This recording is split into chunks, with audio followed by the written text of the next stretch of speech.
Varicose veins కి సరైన చికిత్స కోసం సంప్రదించండి ఎవిస్ హాస్పిటల్. మీరు చాలా బాధలో ఉన్నారు. మా ఆవిడ క్యాన్సర్ అండి. అయ్యో, మా అబ్బాయి ఎంత పిలిచినా రావట్లేదండి. ఎక్కడున్నాడండి? అమెరికన్ ఉన్నాడు సార్.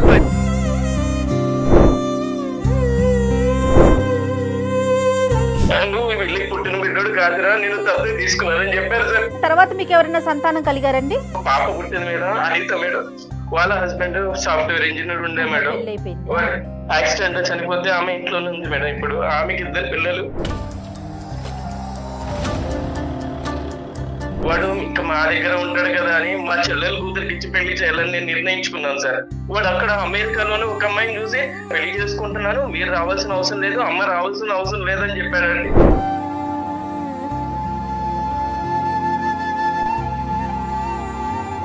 మా ఫ్యామిలీ గురించి మేము మాట్లాడుకుంటాం కదా, మీరు ఎందుకు మాట్లాడుతున్నారు? మీరు ఫోన్లు ఎత్తక, మీరు మెసేజ్లకు రెస్పాండ్ అవ్వక మా వరకు వచ్చారు రామకృష్ణ గారు, మీ తండ్రి గారు. మీ అమ్మ చావు బతుకులు కొట్టు బిడ్డ అది చనిపోయిందా? ఎవరు తల్లి అంటే ఎవరు? నన్ను కన్న వాళ్ళు నా తల్లిదండ్రులు, పెంచిన వాళ్ళు కాదు. ఆయన వాయిస్ వినడానికి నాకు చిరాకు ఉంది ఇప్పుడు. ఓ మై గాడ్, ఇరిటేటింగ్ గా ఉంది అంతా. ఎక్కడ వినలేదు, చూడలేదు మేడం. చూడం కూడా.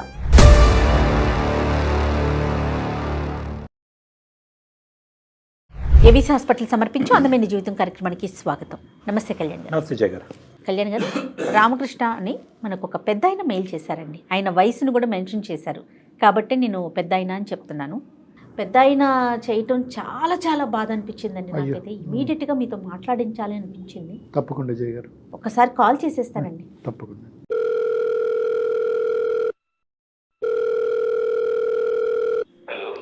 హలో, నమస్తే అండి.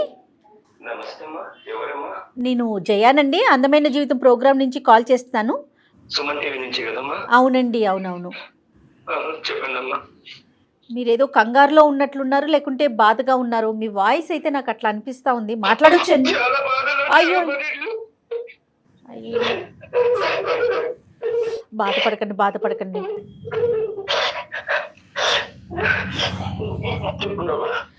బాధపడకండి, కొంచెం స్థిమితంగా కూర్చోండి. నాతో పాటు డాక్టర్ కళ్యాణ్ చక్రవర్తి గారు ఉన్నారు. ఒక్కసారి మాట్లాడండి అండి, ఒక్క నిమిషం. రామకృష్ణ గారు నమస్తే అండి. నమస్తే సార్. నమస్తే రామకృష్ణ గారు. ఏంటండి మీరు చాలా బాధలో ఉన్నారు. మా ఆవిడ క్యాన్సర్ అండి. అయ్యో, 4వ స్టేజ్లో ఉంది సార్. 4th stage. అయ్యో, మా అబ్బాయి ఎంత పిలిచినా రావట్లేదండి. ఎక్కడున్నాడండి? అమెరికాలో ఉన్నాడు. అమెరికన్ ఉన్నాడు సార్. ప్రెజెంట్ ఇప్పుడు ముంబైలో ఉన్నాడు సార్. ముంబైలో ఉన్నాడు. అవును సార్.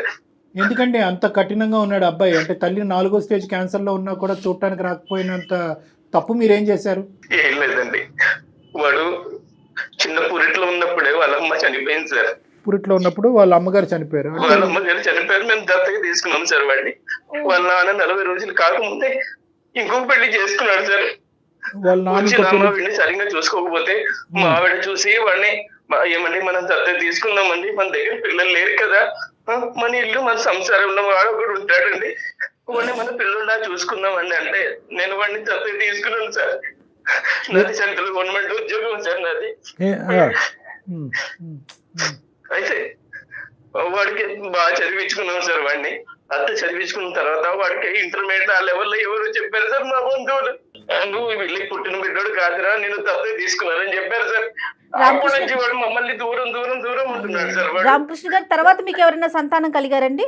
మేడం ఒక పాప పుట్టిన మేడం, అనిత మేడం. అనిత ఆమె వాళ్ళ హస్బెండ్ సాఫ్ట్వేర్ ఇంజనీర్ ఉండే మేడం. యాక్సిడెంట్ లో చనిపోతే ఆమె ఇంట్లోనే ఉంది మేడం. ఇప్పుడు ఆమెకి 2 పిల్లలు. అయ్యో, ఆమె ఇక్కడే ఉంది. మాకు ఆర్థికంగా లోటు అయితే ఏం లేదు మేడం. వాడు ఇంటికి రావాలి, వాళ్ళ అమ్మ ఒక్కసారి నెచ్చు కన్నాను చూసి చనిపోతానంటుంది మేడం. 4వ స్టేజ్ మేడం, క్యాన్సర్. అయ్యో, బాబు 15 సంవత్సరాల వరకు మీరు చెప్పలేదు మీరు దత్తత తీసుకున్నారు బాబుని అనేది? లేదు సార్, వాడు ఇంటర్మీడియట్ వరకు నేను ఏమీ చెప్పలేదు సార్. ఎవడో చెప్పాడు సార్ బయట వాడు. వాడికి ఎంత ప్రేమగా చూసుకున్నామంటే మేము అంత ప్రేమగా చూసుకున్నాం సార్. వాడికి టైఫాయిడ్ జ్వరం వస్తే అక్కడ ఎక్కడో బీహార్ లో ఒక తావే మందిరం ఉంటే ఆ తావే మందిరం కూడా వెళ్ళి మా ఆవిడ ముక్కుకుంది సార్. అక్కడ వెంకటేశ్వర స్వామి ముక్కుకొని నడిచి ఆ పై దాకా వెళ్ళి ముక్కు తీర్చుకుని వచ్చాను సార్. ఇంత చేసిన వాడు అసలు వాళ్ళ అమ్మ అంత ఇంత కూడా కనికరం లేదు సార్ వాడికి. వాస్తవానికి ఏంటంటే అనితని ఎంత బాగా చూసుకున్నారో బహుశా అదే స్థాయిలో దత్తత తీసుకున్నటువంటి అబ్బాయిని కూడా అదే స్థాయిలో చూసుకున్నాను సార్. అదే కదా సార్ నా బాధ. అంత బాగా చూసుకున్న కొడుకు ఈ రోజు నువ్వు నాన్న కాదు, నువ్వు మా అమ్మ కాదు అని చెప్తే ఎంత బాధ ఉంటుంది సార్ మాకు. అంటే ఈ రోజు అన్నాడా సార్ ఇంటర్మీడియట్ ఇది తెలిసినప్పటి నుంచి అలాగే ప్రవర్తిస్తున్నాడా సార్? ఇంటర్మీడియట్ అప్పుడు వేరే చోట చదువుకుంటాం నాన్న, వేరే చోట చదువుకుంటా అంటే అక్కడ పంపించాను సార్ నేను. అక్కడ నుంచి అలా అలా అలా మెల్లిగా మాకు దూరం అవుతే వస్తున్నాడు వాడు. ఎవరో ఏదో చెప్పారు సార్ వాడికి. అప్పటి నుంచి మమ్మల్ని ఇగ్నోర్ చేస్తున్నాడు సార్. తెలిసి తెలియనట్టుగా పట్టించుకోవడం లేదు. అంటే ఇంకా దూరంగా చదువుకుంటాను అని చెప్పి ఇంకా అలా దూరం అవుతూనే ఉన్నాడు. చదువుకుంటా వాడు ఇంకా మా దగ్గర ఉంటాడు కదా అని మా చెల్లెలు కూతురికి ఇచ్చి పెళ్లి చేయాలని నేను నిర్ణయించుకున్నాను సార్. మా చెల్లెలు కూడా సరే అన్నయ్య అనేది. ఎవరు పుట్టిన అబ్బాయి అయినా కూడా మా చెల్లెలు కూడా యాక్సెప్ట్ చేసింది సార్. వాడు అక్కడ అమెరికాలోనే ఒక అమ్మాయిని చూసి ప్రేమించి వాడు ఏం చేశాడు సార్, నాన్న మీరు ఎవరు రావద్దండి, అసలు ఎవరికి ఇన్ఫార్మ్ చేయొద్దండి, మన బంధువులకి ఎవరికి చెప్పకండి, నేను ఇక్కడ పెళ్లి చేసుకుంటున్నాను, మీరు రావాల్సిన అవసరం లేదు, అమ్మ రావాల్సిన అవసరం లేదని చెప్పాడండి. తెలుగు అమ్మాయేనండి అమెరికా అమ్మాయా? తెలుగు అమ్మాయే అండి. ప్రేమించి పెళ్లి చేసుకున్నాడు. వాళ్ళ వరకు అయితే హ్యాపీగానే ఉన్నారు. వాళ్ళ వరకు హ్యాపీగా ఉన్నారు సార్. కానీ ఒక్కసారి కూడా మమ్మల్ని చూడడానికి రావడం లేదు సార్. అంటే మాకు అర్థం కావట్లేదు, మీరు చేయని తప్పుకు మిమ్మల్ని ఎందుకు శిక్షిస్తున్నాడు మీ అబ్బాయి అనేది మాకు అర్థం కావట్లేదు. మీ కుటుంబ సభ్యులు అందరికీ తెలుసా ఈ అబ్బాయి దత్తత తీసుకున్నారు మీరు అనేది? సార్ మా కుటుంబంలో అందరికీ తెలుసండి ఈ అబ్బాయి మీద దత్తత తీసుకున్నామని. కానీ ఎవ్వరు అబ్బాయికి చెప్పలేదు. కానీ ఇంటర్మీడియట్ చదివేటప్పుడు మాత్రం ఎవరో చెప్పారో అప్పటి నుంచి మీరు నా తల్లిదండ్రులు కాదు కదా అని వాడు దూరం అలాగే వెళ్ళిపోతున్నాడు సార్. ఎస్పెషల్లీ దత్తత తీసుకునేటటువంటి కేసులతో నాకు చాలా అనుభవం 30 సంవత్సరాలు బట్టి. నేను అనేది ఏంటంటే దత్తత తీసుకున్నప్పుడు ఒకానొక సందర్భంలో ఒక కీలకమైనటువంటి వయసు, అది కూడా పీడియాట్రిక్ సైకియాట్రిస్ట్ డాక్టర్ చెప్తారు ఈ టైంకి మీ అబ్బాయి సూటబుల్గా ఉన్నాడు, మీ అమ్మాయి సూటబుల్గా ఉన్నాడు, ఈ టైం అప్పుడు డిక్లేర్ చేయండి అంటారు. చేయాలి, డిక్లేర్ చేయాలి. ఒక ఎస్పెషల్ ఏంటంటే కుటుంబ సభ్యులు అందరికీ తెలిసి ఉన్నప్పుడు, ఎందుకంటే లేదంటే ఇది చాలా ఎడ్జ్ మీద ఉంటుందమ్మ ఇష్యూ. ఏదన్నా కుటుంబ సభ్యుల మధ్యన ఈ కుటుంబానికి మధ్యన ఏమన్నా చిన్న తగాదా వచ్చిందంటే ఆ అబ్బాయికి చెప్పకూడనటువంటి విధంగా చెప్తే ఈ విధంగా మనుషులు మారిపోతూ ఉంటారు. మీరు ఎప్పుడు చెప్దాం అనుకున్నారు రామకృష్ణ గారు? నేను అసలు నా మనసులో వాడు వేరే అబ్బాయి అన్నది నాకు లేదు సార్. మా సొంత అబ్బాయి లాగే చూసుకున్నాను సార్. మీకు లేదు, కానీ వేరే వాళ్ళ ద్వారా ఇటువంటి పిల్లలు తెలుసుకుంటే కనుక వాళ్ళు ఎలా రియాక్ట్ అవుతారో అనేది కూడా మనం ఆలోచించాలి. అంటే మీరు ఎంత బాగా చూసుకున్నా కూడా నా తల్లిదండ్రులు వీళ్ళు కాదా, నన్ను పెంచి పెద్ద చేసినటువంటి తల్లిదండ్రులు వీరు కాదా అనేటటువంటి మనస్తాపం, బాధ ఏదైతే ఉంటుందో అది ఈరోజు మీకు నాకు ఎవరికి కూడా ఊహించుకున్నంత ఎత్తులో ఉంటుంది ఆ బాధ. అనితతో మాట్లాడతాడా మీ కూతురుతో? అమ్మాయితో కూడా ఏం సంబంధం లేదా? లేదండి, అనిత మా దగ్గరే ఉంటుందండి. వాళ్ళ హస్బెండ్ యాక్సిడెంట్ లో పోయిన దగ్గర నుంచి అమ్మాయి మా దగ్గరే ఉంటుంది. అసలు సొంత అన్నలాగే ప్రేమిస్తుంది. అసలు మేము ఎప్పుడు ఇద్దరు పిల్లల్లో తేడా ఎప్పుడు చూపెట్టలేదు సార్. కానీ అతను అమెరికాకి వెళ్ళడానికి సపోర్ట్ అంతా మొత్తం చదివించటం, పెంచటం, పంపించటం మొత్తం మీరే చూసుంటారు కదండి? అన్ని మేమే చూసాం మేడం, నేను మా ఆవిడ. మీ అబ్బాయి పేరేంటి రామకృష్ణ గారు? హర్షద్ సార్. మేము హర్ష అని పిలుస్తాం. ఇప్పుడు హర్ష మనసులో ఈ విధమైనటువంటి ఒక అభిప్రాయం ఉంది, మిమ్మల్ని చూడకూడదు, మీ కుటుంబాన్ని కాదనుకుంటున్నాడు, పెంచినటువంటి తల్లిదండ్రులను వద్దనుకుంటున్నాడు అనేది ఇప్పుడు మీ భార్య గారు 4వ స్టేజ్ క్యాన్సర్లో ఉన్న తర్వాత తెలిసిందా? అంతకు ముందు నుంచే మీకు ఒక హింట్ ఉందా? సార్ అంతకు ముందు నుంచే ఉంది సార్. మాతో ఉండడం వాడికి ఇష్టం లేదు. నా కూతురికి ఎంత విలువిస్తున్నానో నా కొడుకు కూడా నేను అంతే విలువిస్తున్నాను సార్. ఇద్దరికి సమానంగానే పంచుతాను సార్ నేను. ఇది డబ్బుకి ఆస్తికి సంబంధించింది అంటే కనుక ఈ లెక్క ఇక్కడ వరకు కూడా వచ్చి ఉండేది కాదండి. ఫస్ట్ ఆఫ్ ఆల్ మనం కనుక్కోవాల్సింది ఏంటంటే ఆ అబ్బాయి మనసులో ఎటువంటి భావం ఉందన్నది మనం కనుక్కోవాలి. అసలు మనతో మాట్లాడితే కనుక అది ఒక మెట్టు ఎక్కినట్టే. మనతో అసలు మాట్లాడతాడా లేదా అనేది ఫస్ట్ మనం చూడాలి. ఆ అబ్బాయి ప్రస్తుతం ఎక్కడున్నాడు రామకృష్ణ గారు? సార్ ముంబైలో ఉన్నాడు సార్. ఏదో పని మీద వచ్చాడు వాడు. మరి మీరు ఫోన్ కలిపితే ఎత్తుతాడా లేదంటే మేమే కలపాలా? సార్ నేను కలిపితే అసలు ఎత్తడం లేదు సార్. నా కూతురు ఫోన్ ఎత్తడం లేదు. వాడు మనమే కాల్ చేద్దాం. మీరు నెంబర్ ఫార్వర్డ్ చేశారంటే నేను ఒకసారి అతనికి కాల్ చేసి మాట్లాడతాను. సరే మేడం, నేను ఫార్వర్డ్ చేస్తున్నాను. రైట్ అండి, మీరు అట్లాగే హోల్డ్ లో ఉండండి. హలో హర్షిత్ గారండి? హలో నమస్తే అండి హర్షిత్ గారు. నా పేరు జయ అండి. నేను సుమన్ టీవీ అందమైన జీవితం ప్రోగ్రామ్ నుంచి మాట్లాడుతున్నాను. నాతో పాటు డాక్టర్ కళ్యాణ్ చక్రవర్తి గారు ఉన్నారు. ఒక 5 minutes మీతో మాట్లాడొచ్చా? అంటే ఒక చిన్న ఇష్యూ ఒకటి ఉండింది, దాని గురించి మాట్లాడదామని. సారీ అండి, మీ పర్మిషన్ లేకుండా మీకు కాల్ చేశాము. అందమైన జీవితం అని ప్రోగ్రామ్ని మనం కండక్ట్ చేస్తూ ఉంటాము. ఎవరైతే సమస్యతో ఉన్నారో వాళ్ళకి డాక్టర్ కళ్యాణ్ చక్రవర్తి గారు వాళ్ళ సమస్యకు ఒక పరిష్కార దిశగా మేము తీసుకెళ్తామండి. మా దాకా ఒక సమస్య వచ్చింది మీ ఫ్యామిలీకి సంబంధించి. మీరెవరండి మా ఫ్యామిలీ గురించి డిస్కస్ చేయడానికి? Harshit hi Harshit, good afternoon. నా పేరు doctor Kalyan Chakravarthy, consultant psychiatrist and relationship counsellor with 30 year experience నాకు.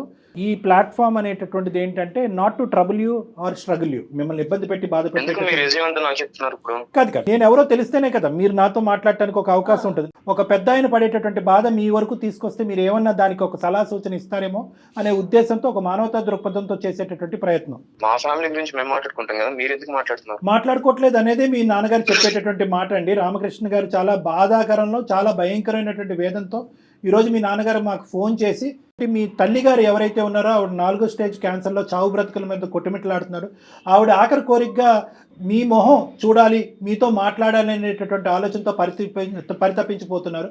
మీరు ఫోన్లు ఎత్తక, మీరు మెసేజ్లకు రెస్పాండ్ అవ్వక మా వరకు వచ్చారు రామకృష్ణ గారు, మీ తండ్రి గారు. దాంతో ఆ కేసు టేకప్ చేసుకుని మీ వరకు రావడం జరిగింది. దయచేసి ఒక 2 నిమిషాలు మనం మాట్లాడుకుందాం. మీరు దేనికి కాల్ చేశారు? మీరు ఏం మాట్లాడుతున్నారు? కాదు, రామకృష్ణ గారి యొక్క బాధని మేము అర్థం చేసుకుని మీ వరకు వచ్చాం. మీరు ఏమన్నా మాట్లాడదలుచుకున్నారా మాతో? లేదండి, నేనేం మాట్లాడదలుచుకోవట్లేదు. ఒక 2 minutes అండి ప్లీజ్, నా రిక్వెస్ట్. చెప్పండి. థ్యాంక్ యూ అండి, మీరు అర్థం చేసుకున్నారు. మీరు నేను అర్థం చేసుకోలేదు, మీకు టైం ఇచ్చాను. Okay, thank you, what ever. కానీ నేను చెప్పేది ఏంటంటే రామకృష్ణ గారు కూడా, మీ నాన్నగారు కూడా ఇక్కడ లైన్లో ఉన్నారండి. మీరు డైరెక్ట్గా ఫోన్ ఎత్తట్లేదు కాబట్టి మేము ఈ పద్ధతిలో మీకు కాల్ చేయవలసి వచ్చింది. రామకృష్ణ గారు, మీ అబ్బాయి లైన్లో ఉన్నాడు, ఏమైనా మాట్లాడతారా? ఎలా అవుతావురా? నేను బాగానే ఉన్నాను కానీ మీరు ఎందుకు ఇలా ఏడుస్తున్నారు ఇప్పుడు? రే, మీ అమ్మ 4వ స్టేజ్లో ఉందిరా క్యాన్సర్. నిన్ను ఎప్పటి నుంచి నేను కాల్లో ట్రై చేస్తున్నాను, నాకు కాదురా. నీ చెల్లి ఎన్ని రోజుల నుంచి చేస్తుంది. మీ అమ్మ చావు బతుకులో కొట్టు బిట్టాడుతుందా? అది చనిపోయిందా?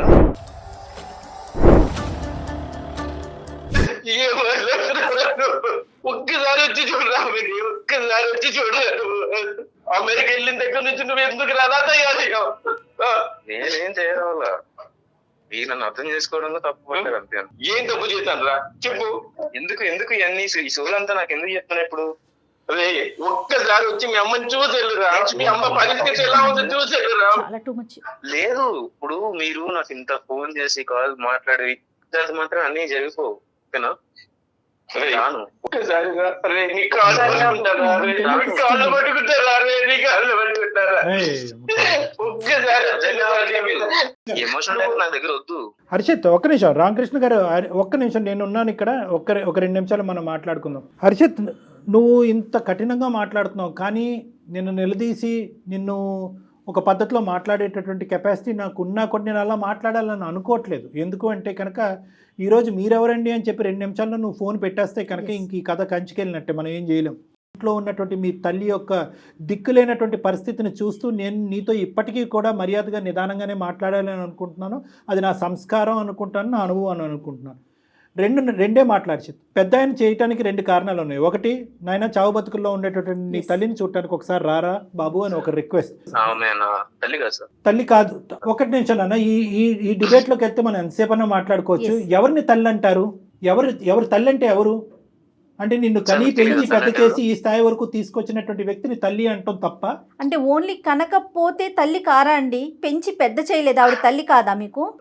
నా దృష్టిలో ఎప్పుడైనా కానీ నన్ను కన్న వాళ్ళే నా తల్లిదండ్రులు, పెంచిన వాళ్ళు కాదు. సరే, మీకంటే ఇది పెట్టుకుని నేను బయట సమాజంలో నేను తిరగలేను. మీరు ఆ ట్యాగ్ గురించి బాధపడుతున్నారా? అంటే నాకు నన్ను ఆ ట్యాగ్ గురించి నేను వాళ్ళ దూరం పెట్టింది కూడా దాని గురించి. నాకు అవసరం లేదండి అలాంటి రిలేషన్స్, నాకు అవసరం లేదు అలాంటి ఎమోషన్స్ నాకు వద్దు.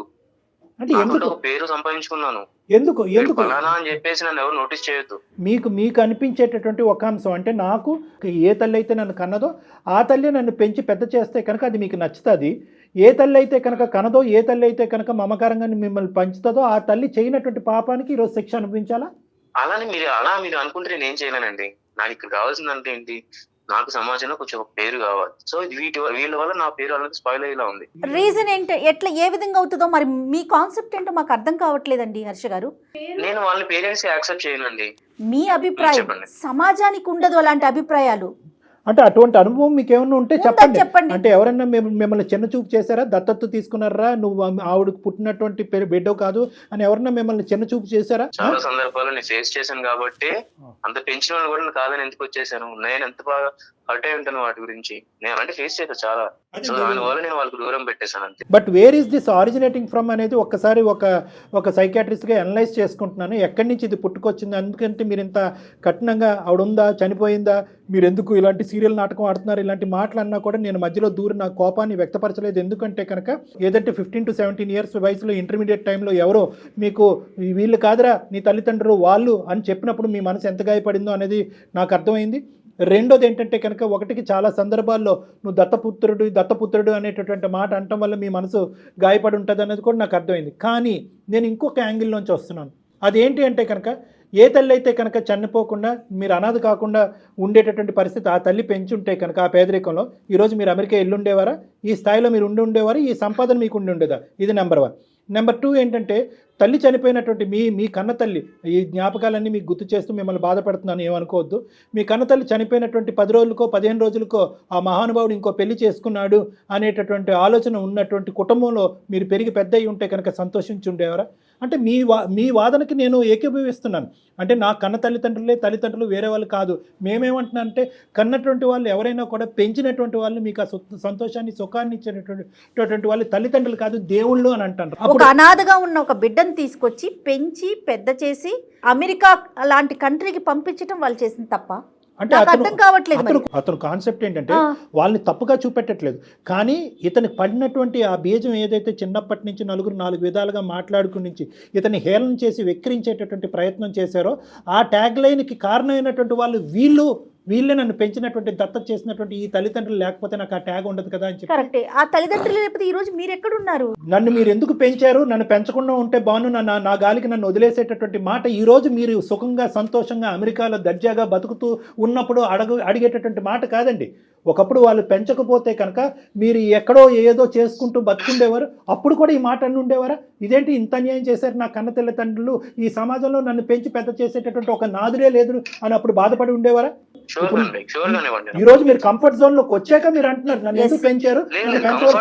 అది నా తెలివి వల్ల వెళ్ళానండి. నా తెలివి వల్ల, నా చదువు వల్ల నేను అలా వెళ్ళాను. ఇదే సమయం అమౌంట్ ఏమైనా కావాలంటే చెప్పని పంపిస్తాను నేను, అంతేగాని మీరు ఎవరిని కొనక్కర్లేదు. అటువంటి దిక్కు లేనటువంటి స్థితిలో వాళ్ళే లేరు. వినండి హర్ష గారు 2 నిమిషాలు. ఎందుకంటే ఈ రోజు మీరు ఫోన్ పెట్టేస్తే కనుక ఆ మహానుభావుడికి ఇంకా కొడుకు అనేటటువంటి దిక్కు లేకుండా అతను ఇంకో దేనగాథలోకి వెళ్ళిపోతాడు. కాబట్టి అతను పాయింట్ ఆఫ్ వ్యూలోంచి నేను చాలా ఇదిగా మాట్లాడుతున్నాను. ఏమండి, మీకు తెలుసు మీ తెలివితేటల వల్లే వెళ్ళిపోయారు అక్కడికి. మీరు అమ్మ నాన్న పిలటానికి కూడా ఇష్టపడట్లేదు. ఇంతసేపు మాట్లాడుతున్నా నాన్న అని పదం రాలేదు మీ నోట్లో. నాన్న అనే పదం అని ఇంకో 4 తిట్లు తిట్టినా బాగానే ఉండేది. ఆ మహానుభావుడు ఇంతటితో సరిపెట్టుకుంటానని ఫోన్ పెట్టేసి ఉండేవాడు. నాన్న అనే పదం కూడా రాలేదు. అంత పాపం ఏం చేశారండి వాళ్ళు? మిమ్మల్ని పెంచటమే తప్ప అంత పాపం ఏం చేశారండి? ఈరోజు ఆవిడ క్యాన్సర్తో చచ్చిపోతున్నారు. హర్ష గారు ఒక్కసారి మా ఆవిడతో మాట్లాడిస్తాం సార్ మా బాబు. ఈ బహుశా కొడుకు ఎక్కడో ఉన్నాడు, ఏదో చేసుకుంటున్నాడని ఫోన్ ఎత్తట్లేదని అనుకునేటటువంటి తత్వం వేరో, ఫోన్ ఎత్తిన తర్వాత ఇప్పుడు ఇక్కడ ఎవరు చనిపోయారని చెప్పి ఏడుస్తున్నాం అనే మాట ఇంకా భయంకరంగా ఉంటుంది. దయచేసి ఆవిడకి ఈ మాటలు వినిపించకూడదు. మనం ముగ్గురం మాట్లాడుకుందాం. హర్ష ఒక్క నిమిషం. హర్ష చెప్పండి ప్లీజ్ నాన్న, ప్లీజ్. మరీ ఎంత కఠోరంగా మాట్లాడితే నేను ఏమీ మాట్లాడలేను. ఖచ్చితంగా కఠోరమే నాన్న. ఇది కఠినత్వం. కొన్ని వేలాది లక్షలాది మంది ఈ ప్రోగ్రామ్ చూసేటటువంటి వాళ్ళు డాక్టర్ గారు మీరు అంత మర్యాద ఇచ్చి అంత నెమ్మదిగా అతనితో ఎందుకు మాట్లాడుతున్నారు అని అనేటటువంటి వాళ్ళు. అదే ఎందుకు నేను ఎటు పోదు కదా. నాకు వాళ్ళు వద్దు, అది నాకు మెయిన్ ప్రాబ్లం. నాకు వద్దు కాదండి, ఎవరో ఏదో చేసిన దానికి సార్ కొద్దిసేపు నేను మాట్లాడాలంటే ఆయన సైలెంట్ గా ఉంటానండి. రామకృష్ణ గారు అతను ఏదో చెప్తారంటే వినండి. నా మెయిన్ పాయింట్ ఏంటంటే నాకు వాళ్ళు వద్దు సార్. మీరు స్టార్టింగ్ నుంచి 10 నిమిషాలు కాదు, ఎంత స్టార్టింగ్ ఎంత ఒక 2 minutes అడిగారు కదా, మీరు 15 minutes టైం ఇచ్చినా కూడా నేను ఏదో చెప్తాను లాస్ట్ ఒకటి. నాకు తన అవసరం లేదు, వాళ్ళ అవసరం లేదు నాకు. తన మనసుకి పడిన గాయం కోసం వీళ్ళని ఇబ్బంది పెట్టడం కష్టం కాదు కదా. ఎంత గాయపడదు మేడం. హర్ష గారు మీరు చెప్పింది అయ్యిందా? మళ్ళీ నేను టైం ఇవ్వలేదు అంటారు, నేను మాట్లాడచ్చా? చెప్పండి. మీ తల్లిదండ్రులు ఇప్పటి వరకు 25-26 ఇయర్స్ వచ్చేంత వరకు మిమ్మల్ని ఎలా పెంచేవారు అనేది ఒక్కసారి మీ మాటల్లో మీరు చెప్పండి. ఏదైనా లోటు చేశారా? ఇవ్వకూడదు ఏదైనా ఇచ్చారా? ఇవ్వాల్సింది ఏదైనా ఇవ్వకుండా ఉన్నారా? ప్రేమ ఆప్యాయత అనేటటువంటిది పెంచుకున్నటువంటి అనితతో చరి సమానంగా కానీ లేదంటే దానికి మించైనా కూడా మిమ్మల్ని బాగా చూసుకున్నారా? ఎక్కడైనా లోటు జరిగిందా? ఒక్క మాటలో చెప్పండి. లేదు, నాకు ఎక్కడ తేడా చూపించలేదు. నాకు అన్ని కరెక్ట్ గానే 100% కాదు కదా, 100% కాదు కదా, 200% వచ్చినాయి కదా, మీకు 200% వచ్చినాయి కదా, ఆ 200% వెనక్కి ఇచ్చేసేయండి. సరే అండి, ఇవ్వండి. ఇప్పుడు అదే అడుక్కుంటున్నాడు ఆ పెద్దాయన. మాకు కావాల్సిన ఈ వృద్ధాప్యంలో ఉండే చావు బ్రతుకుల్లో ఉండేటటువంటి మమ్మల్ని ఇద్దరిని ఆ ప్రేమ ఆప్యాయత ఇవ్వండి. మీరు ఇచ్చేటటువంటి డబ్బులు అక్కర్లేదు. ఇవ్వనండి, ఇవ్వలేను. ఇప్పుడు నాకు వద్దనే కదా మీరు పాయింట్ మర్చిపోతున్నారండి. వాళ్ళు వద్దని చెప్తున్నారు, మళ్ళీ ఏం సరే ఆయన మధ్యలో ఆయన వాయిస్ వినడానికి నాకు చిరాకు ఉంది. ఇప్పుడు ఇరిటేటింగ్ గా ఉంది అంతా. ఎక్కడ వినలేదు, చూడలేదు మేడం. ఇది చూడడం కూడా ఇది వన్ సైడెడ్ సమస్య. పోనీ మా నాన్న ఆ వయసులో ఇలా చేశాడు, మా అమ్మ ఇలా చేసింది కాబట్టి నేను ఇంత కఠోరంగా మారిపోయాను, నా కోడల్ని నా భార్యని ఇలా నాన్న మాటలు అన్నారు కాబట్టి నా భార్యని తీసుకుని నేను అమెరికా వచ్చి చూపించారు. ఇది కంప్లీట్ గా వన్ సైడెడ్. వీళ్ళు ఏం పాపం చేశారు? ఎలా హర్ష ఈ ప్రాబ్లం కి మేము సొల్యూషన్ చెప్పలేము. ఐఎమ్ సారీ, మీరే చెప్పగలరు ఈ ప్రాబ్లం కి. వాళ్ళ వల్ల పడిన ఇబ్బందులు ఏంటి లేవంటున్నాడు కదా మేడం. 100 కాదు 200% ఇబ్బంది లేదు. ఇది జస్ట్ ఇస్ ఫిక్సేషన్. పెంచినటువంటి తల్లిదండ్రులు పెంచి ఈ లెవెల్ వరకు వచ్చాను. ఆ పెంచబడ్డటువంటి తల్లిదండ్రులకి ఒక కొడుకుగా అతను సమాజానికి చూపెట్టదలుచుకోలేదు. అతను కనేటటువంటి పిల్లలకి పరానా వాళ్ళు నేను దిక్కులేనప్పుడు వదిలేస్తే కనుక పరానా వాళ్ళు నాయనమ్మ తాతయ్య నేను పెంచారా అని పిల్లలకు చూపెట్టాలనుకోవట్లేదు. భార్యకి వీళ్ళు నన్ను పెంచినటువంటి అత్తమామ అన్నట్టుగా చూపెట్టుకోవట్లేదు. సో ఈ పెంచినటువంటి అనేటటువంటి ట్యాగ్ అతనికి నచ్చకపోవటం అనేది అతని బ్రెయిన్లో పడినటువంటి ఒక ఫిక్సేషన్. అంతే కదా హర్ష? అంతే అండి, మీరు బాగా అర్థం చేస్తున్నారు. ఇంతే అర్థంగా నీ కాళ్ళు పట్టుకుంటారు మాత్రం ఏమొస్తుంది? ఏమి రాదు నాన్న. ఎవరి కాళ్ళు ఎవరు పట్టుకున్నంత మాత్రం ఏమీ రాదు. కొంచెం పంపించండి సార్, మా వాడిని నేను కూడా వచ్చి కాళ్ళు పట్టుకుంటాను. పోనీ రండి, ఆ విధంగా కాలు పట్టుకోండి ఒకసారి. ఆ తని తిరుగుతుంది ఆ మహాతల్లికి. పోనీ వచ్చి కాలు పట్టుకుని మీరు నా తల్లిదండ్రులు కాదు అనే మాట చెప్పడానికి గురించేనే ఇక్కడికి రండి. హర్ష గారు, చెప్పండి. ఇన్నిసార్లు ఈ విధంగా మాట్లాడుతున్నా కూడా మీకు కనికరం అనిపించట్లేదండి? కనీసం వచ్చి ఒక్కసారి కనిపించి వెళ్ళిపోండి. ప్రేమ లేకపోయింది. నేను ఏం చెప్పాను, ఏం మాట్లాడాను అనేటటువంటిది నీకు నచ్చచ్చు నచ్చకపోవచ్చు. నెంబర్ 1 చెప్పా పెట్టకుండా నీకు ఫోన్ చేయటం, దానివల్ల మా మీద ఎంత కోపం ఉందో మాకు తెలియదు. కానీ ఇవన్నీ తీసి పక్కన పెట్టు. చిన్నప్పుడు మాట్లాడినటువంటి మాటలన్నీ తీసి పక్కన పెట్టు. 1కి 100 సార్లు నీ నోటు వెంట నువ్వే అన్నావు 210% నా తల్లిదండ్రులు నన్ను ప్రేమించారని చెప్పి. ఏ మచ్చ లేనటువంటి ఈ పెంపకాన్ని ఎందుకు ఇలా శిక్షిస్తున్నావు? ఒక్క 2 నిమిషాలు ఆలోచించు. బతిమాలుకుంటున్నాను, వేడుకుంటున్నాను, అడుక్కుంటున్నాను. రామకృష్ణ గారు, మీ అబ్బాయితో ఏమైనా చెప్పాలి అనుకుంటున్నారా? చాలా ఉంది సార్ చెప్పడానికి. మీ అమ్మ చేసిన తప్పేమన్నా ఉందారా? నేనేమన్నా తప్పు చేస్తానంటే శిక్షించరా? ఒక్కసారి నేను ఏం చేయటం కాదు నన్ను, ఏం చేయాలో నీకు తెలుసు. మేం చెప్పేవాళ్ళం ఎవరు నీకు తెలుసు. నీది మరీ అంత కఠోరమైనటువంటి మనసు కాదు. నువ్వు ఎందుకు అలా మారిపోయావు మాకు అర్థం కావట్లేదు. ఒక్కసారి 4 మెట్లు దిగి మీ నాన్నగారు వేడుకునేటటువంటిది ఏంటి అన్నది ఒక్కసారి కళ్ళు మూసుకుని ఆలోచించండి, అన్ని క్లియర్ అవుతాయి. సార్ అక్కడికి వచ్చిన తర్వాత నాకు వాళ్ళ రిలేషన్స్ ఎవరైతే ఉన్నారో వాళ్ళందరూ వచ్చి నన్ను పాయింట్అవుట్ చేసి మాట్లాడతారు, నాకు నచ్చదు. ఇంకొకటి ఏంటంటే చిల్లి భర్త లేడు, చిల్లి పిల్లలు ఇలా అని చెప్పేసి ఈ రిలేషన్స్ ఈ ఎమోషన్స్ అన్ని తీసుకొచ్చి నన్ను ఎత్తులు పెట్టద్దు అని చెప్పండి సార్. నేను వచ్చి కామ్గా చూసి ఓకే ఆవిడ హెల్త్ బాగాలేదన్నారు, ఓకే నేను వచ్చి చూసి వెళ్ళిపోతాను అంతే. ఇది కూడా నేను రాకూడదనే డిసైడ్ అయ్యాను. కాకపోతే వీరు నా ఫ్యామిలీ అని మీరు అంటున్నారు. సరే బయట మనుషులు మీరింతలా నా గురించి ఆలోచించి మా ఫ్యామిలీ గురించి ఆలోచించి చెప్తున్నారు కాబట్టి నేను ఏదో వచ్చి చూసి వెళ్ళిపోవడం మీకోసం పర్టికులర్ గా sir. Thank you so much అండి మా మాట మన్నించినందుకు. అయితే మీరు వచ్చేటప్పుడు ఒక్కసారి ఫోన్ చేశారంటే ముందు మనం డాక్టర్ కళ్యాణ్ గారి దగ్గర ఒక్కసారి కూర్చుందాం. ఒక 10 నిమిషాలు మాట్లాడాక అందరం కలిసి అమ్మని చూడటానికి వెళ్దాం. ప్లీజ్ ఆ అవకాశం మాత్రం మాకు ఇవ్వండి. Super very good. Thank you Harsha, thank you so much. మా విన్నపాన్ని మా బాధను మన్నించినందుకు. మీ తల్లిదండ్రుల గురించి నేను ఇలా అడుక్కోవటం అనేది నాకు విడ్డూరంగా అనిపించింది. మాకు అందరికీ నచ్చినటువంటి ఫలితం ఒక కుటుంబానికి మించినటువంటిది ఏదీ లేదు. ఆ కుటుంబాన్ని కలిపినటువంటి పుణ్యం మాకుంటుంది. మీరు చేసేటటువంటి స్టెప్ ఏదైతే ఈరోజు తీసుకుంటున్నారో దాన్ని అందరూ హర్షిస్తారండి. Everybody is going to be happy about this. చాలా థ్యాంక్ యూ అండి, చాలా థ్యాంక్ యూ. అతను వస్తాడు, అంత మంచిగా జరగబోతుంది. ధైర్యంగా హ్యాపీగా ఉండండి. ముందుగా మీ భార్య గారికి జరిగినటువంటి సంభాషణ కూడా ఆవిడకి ఒకసారి తెలియపరిచి గుండె ధైర్యం చేయండి. థ్యాంక్ యూ రామకృష్ణ గారు. థ్యాంక్ యూ రామకృష్ణ గారు. హర్ష గారు, thank you so much. Kalyan గారు మీ ఒపీనియన్ తీసుకోకుండానే నేను మిమ్మల్ని కలవమని చెప్పాను. రీజన్ ఏంటంటే వన్స్ ఒక్కసారి మీ దగ్గరికి వచ్చి కూర్చొని మీతో ఒక్క 10 నిమిషాలు మాట్లాడితే తన మనసు మారుతుందన్న నా అభిప్రాయం. అంతేనండి. ఫోన్ కన్నా కూడా డైరెక్ట్గా అనేసరికి మనసులో బాధ కానీ ఏదైనా కూడా మీరు బయటకు తీసేయగలుగుతారని ఒక అభిప్రాయం అండి. తను వచ్చేటప్పుడు మీకు నేను కాల్ చేస్తాను. దాన్ని ఒక్కసారి కూర్చుందరు. తప్పకుండా జయ గారు. రైట్ అండి. Thank you. నమస్తే. Thank you Jaya.